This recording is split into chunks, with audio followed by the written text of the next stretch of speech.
Pemirsa, kita awali dengan berita pertama. Belasan rumah di Perumahan Ambar, Desa Raharja, Kecamatan Tanjung Sari, Kabupaten Sumedang rusak diterjang angin kencang. Dari 15 rumah terdampak, 5 diantaranya rusak berat sehingga penghuni rumah harus mengungsi.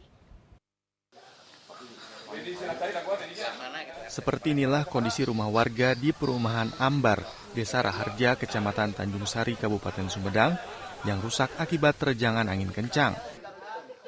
Sebelumnya hujan lebat disertai angin kencang melanda wilayah tersebut hingga membuat atap rumah warga berterbangan dan menimpa rumah warga lainnya. Akibat peristiwa tersebut, 15 rumah terdampak angin kencang, diantaranya rusak berat hingga membuat penghuni rumah harus mengungsi sementara ke rumah tetangga.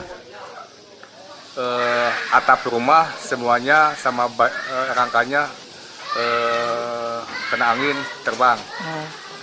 Ada korban nggak kemarin? Nggak ada, kebetulan anak dan istri sedang dibawa dan langsung diungsikan ke rumah tetangga. Berarti itu warganya gimana, mengungsi atau tetap di rumah? Mengungsi, sementara mengungsi dulu karena takut ada hujan masuk lagi airnya ke dalam rumah. Itu di rumah tetangga mengungsinya. Sementara seperti itulah. Warga berharap pemerintah setempat dapat memberikan bantuan untuk perbaikan rumah yang terdampak angin kencang. Dari Sumedang, Beben HVA, iNews melaporkan.